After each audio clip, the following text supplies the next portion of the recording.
Let me show you how to make the easiest no-bake cheesecake ever. Y'all, it is pretty much fail-proof, like for real. Let's go. Okay, we're going to start by making our crust. I'm using graham crackers and some crushed vanilla wafers. You can use any cookie, any crunchy cookie that you want to. I just really like those two combined. So good. Crush them up really fine in a food processor. I'm going to add in some brown sugar, mix that all up, make sure that all that brown sugar is broken up and everything's mixed in. That looks good. Then I'm going to add in some melted salted butter. I hardly ever use salted butter, but for this crust, yes, oh my gosh. I don't think I would ever use unsalted butter again for my no bake pie crust. They're so good. But here's how it should look: like wet sand. And when you like mash it, it should hold its shape. So add more butter if you need to, okay? But that's good right there. Next, you want to grab yourself a little 9-inch springform pan, dump those crumbs right into the bottom of it. And now we're just going to press it into an even layer and really pack it down there. You want it to be like nice and firmly packed in there. You can use the bottom of a glass. I like to use like one of those little fondant smoothers. That really helps a lot. So use whatever you want just to really pack it down just like that. Pop it into the freezer, and now we're going to move on to our filling. Okay, so in a bowl, we're going to add in some heavy whipping cream, and next we're just going to mix it on up until it is light and fluffy and airy. And whenever you lift your beaters up, it should hold stiff peaks, okay? So if it can't hold its shape when you lift those beaters, keep on mixing it, and eventually it will firm up beautifully, kind of like this right here. It should look like, you know, whipped cream. That's what we're going for here, just like regular old Cool Whip. All right, that looks good. We're going to set this aside, and we're going to move on to our cream cheese. A whole lot.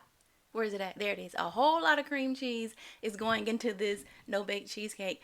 3 blocks of cream cheese is where it's at. Okay, next we're going to dump in some powdered sugar. We're going to mix this all together until all that powdered sugar is completely combined and it's all creamy and whipped. Next we're going to throw in some sour cream. Go ahead and mix in that sour cream.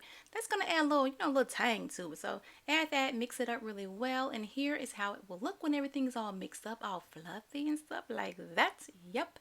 Next, throw in some vanilla extract, and here is our fail-proof secret, you guys. We are not going to add any lemon juice. Lemon juice is so hit or miss in no-bake cheesecakes. We're going to add lemon extract. We're going to mix the lemon juice all together because sometimes that is what keeps those no-bake cheesecakes from setting up. Oh, it's so annoying because sometimes it works, sometimes it doesn't work.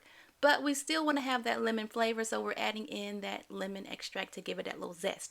Okay, next I'm going to add in my whipped mixture into my cream cheese mixture. Be very gentle here because you don't want to deflate that whipped cream we just did. So be very gentle mixing that in. I'm kind of going crazy on what I was thinking, but here's how it looked when it's all, you know, mixed up, so fluffy and light. And go ahead and give it a little taste. You can add in more extracts if you want to, but for me, a 4 teaspoons of lemon juice, lemon extract, and 1 teaspoon of vanilla extract. That's perfect. Okay, so go ahead and add this filling into your pie crust that is nice and chilled. Just dump it on in there, and then we're just going to smooth it out into a nice even layer. Once you have it all smooth and stuff, go ahead and cover it with some plastic wrap, just like this right here. Make sure you get it nice and covered up because you don't want it to get that, you know, fridge taste that you can get sometimes. So cover it up nice and good, and we're going to pop this into the fridge. It needs to sit overnight. Yeah, because that's going to give you the best firm yet really creamy texture. Okay, so the next day you can go ahead and remove the plastic wrap. Very carefully take it out of the pan. I almost messed it up. Okay, and you can go ahead and smooth around the sides if you want to, make it look all nice and pretty and smooth. But yeah, go ahead and cut into it, and then you can add your toppings if you want to. I don't like to put the toppings on the top. I prefer just to plate it and then put the toppings on there. But you can add fresh fruit.